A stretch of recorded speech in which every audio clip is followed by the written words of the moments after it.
Welcome to মনোমিতের পাঠশালা। সকলকে স্বাগত মনোমিতের পাঠশালায়।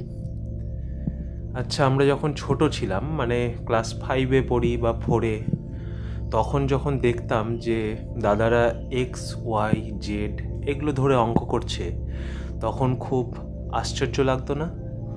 মনে হতো XYZ এগুলোর কি করে অঙ্ক হয়? 1 2 3 4 যোগ, ঠিক আছে। তো আমরা আজকে বুঝবো যে এক্স মানে আসলে কি, বা ওয়াই জেড এগুলো আসলে কি, অঙ্কে এগুলো কি করে ব্যবহার করা হয়। আচ্ছা, তোমরা এবার দেখো, স্ক্রিনে দেখতে পাচ্ছ যে 2 প্লাস ড্যাশ সমান 6 আছে।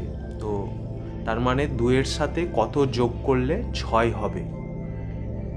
সবাই বলতে পারবে কত যোগ করলে 6 হবে? 4 যোগ করলে 6 হবে। আবার দেখো নিচেই আছে 2 গুণ ড্যাশ সমান 6, অর্থাৎ 2-এর সঙ্গে কত গুণ করলে 6 হবে? 3 গুণ করলে 6 হবে।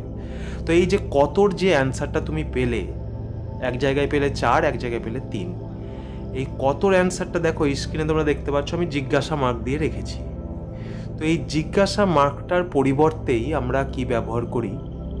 এক্স ব্যবহার করি। অর্থাৎ এক্সের মান দেখো তুমি দু রকম পাচ্ছ, এক জায়গায় পাচ্ছ 4 আর এক জায়গায় পাচ্ছ 3।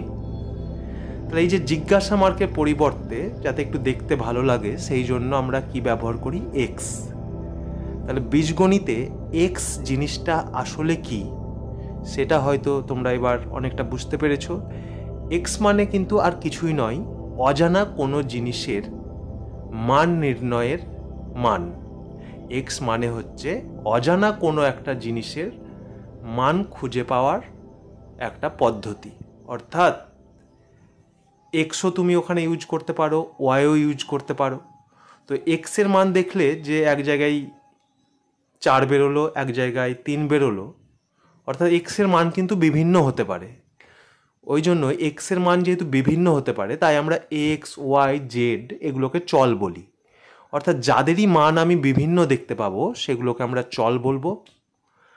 আর যেগুলোর মান একদম ফিক্সড, যেগুলো চেঞ্জ কোনো দিন পসিবলই নয়, সেগুলোকে আমরা ধ্রুবক বলবো। যেমন ধরো যে কোনো সংখ্যা 1 2 3 এগুলো কিন্তু তুমি চেঞ্জ করতে পারবে না, এগুলো 1-এর মান 1, 2-এর মান 2, তো এগুলোকে আমরা ধ্রুবক বলবো।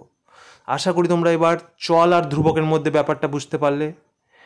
আর এক্স আসলে কেন ব্যবহার করা হয়, এক্স বীজগণিতে রহস্যটা কি, সেটা তোমাদের কাছে উদ্ঘাটন হলো। Thank you. ভালো লাগলে তোমরা লাইক শেয়ার করে দিও। ধন্যবাদ।